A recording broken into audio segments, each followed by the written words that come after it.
I'm Rich Carroll. This local news is a service of Flagler County's Toyota dealer, Beaver Toyota, here to wow you. The University of North Florida Mednex Palm Coast is expanding its offerings before it even opens. Amy Cherry has the story. As construction continues on its new campus in Town Center, Mayor Melissa Holland says they'll offer $1 million in scholarships to local students who aspire to be nurses and medical professionals. Through the partnerships with UNF, Flagler Schools, Daytona State College, Advent Health, and the City of Palm Coast, we are delivering on the promise to provide new opportunities for our local students.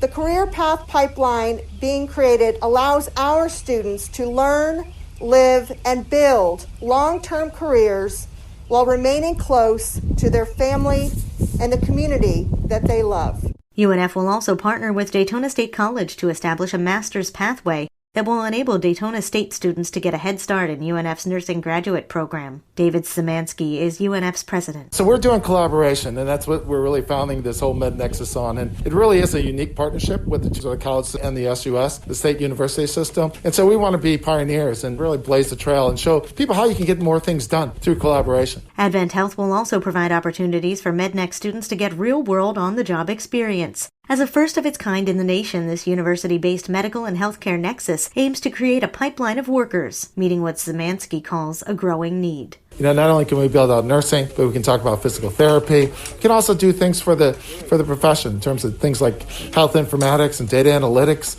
business principles and practices and degrees and so on. So I think we're excited about, because I don't see that there's a limit in terms of what we can do here. There's a chronic shortage of nurses and trained nurses and well-trained nurses. So we want to fill that void. Holland says MedNex will bring jobs and economic growth that will benefit Palm Coast. Town Center will generate a soaring vitality, a vision that we have been seeking since the infrastructure was developed 15 years ago. Classes start at MedNex this fall. From the WNZF Newsroom, I'm Amy Cherry. A Bunnell man is dead after being hit while riding his bike on US 1 near Seminole Woods Parkway. It happened Sunday night. Witnesses say the bicyclist, who hasn't been identified, was riding in the center of the highway when he was hit by a Toyota Prius. The victim was thrown from his bike, which became pinned underneath the vehicle. Deputies say he was likely breathing at first but was unresponsive and suffered life-threatening wounds. He died before a helicopter could even get to the scene to transport him to the hospital. It's unclear whether the driver will face charges.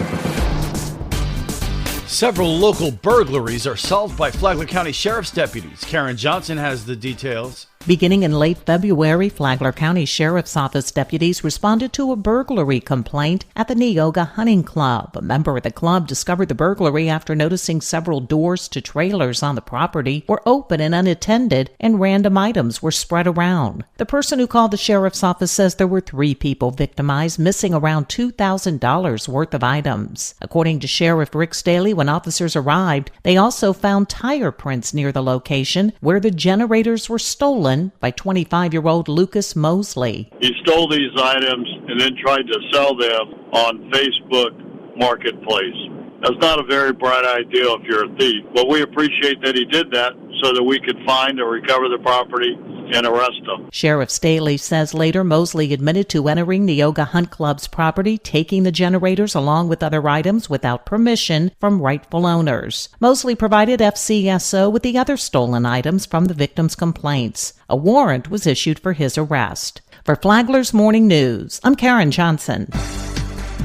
Could it be that the number of child abuse reports have been down during the pandemic? Christy Gillis says yes and crunches the numbers. For Flagler County, the highest 2 maltreatments were in relation to substance abuse. There were 229 calls, and 71.6 of those were verified or not substantiated. The next highest was domestic violence, with 50 calls that were called in and a 38% verification rate. Gillis said that while people would think abuse numbers would go up with people being locked down with their kids constantly, keep in mind that abuse usually gets called in by third parties, and the possible abuse was not visible to the public. Christy Gillis is the Community Development Administrator for the Florida Department of Children and Family Services, Circuit 7. That circuit includes Flagler, Putnam, Volusia, and St. Johns counties. She spoke during an interview on Flagler Health Matters. You can hear Flagler Health Matters every Saturday morning at 11:30 here on WNZF. Tomorrow, kids removed from abuse in Flagler County. From the WNZF Newsroom, I'm Deb Albertson.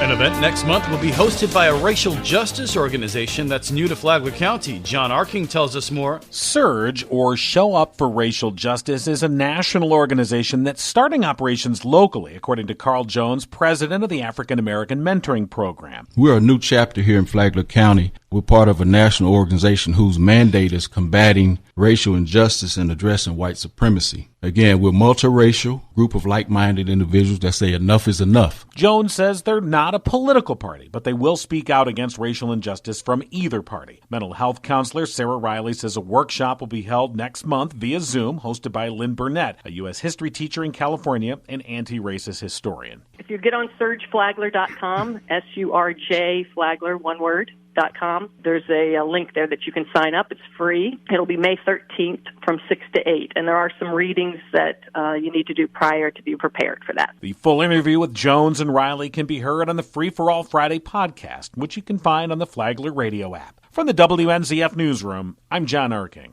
And now you're up to date on Flagler's Morning News. I'm Rich Carroll.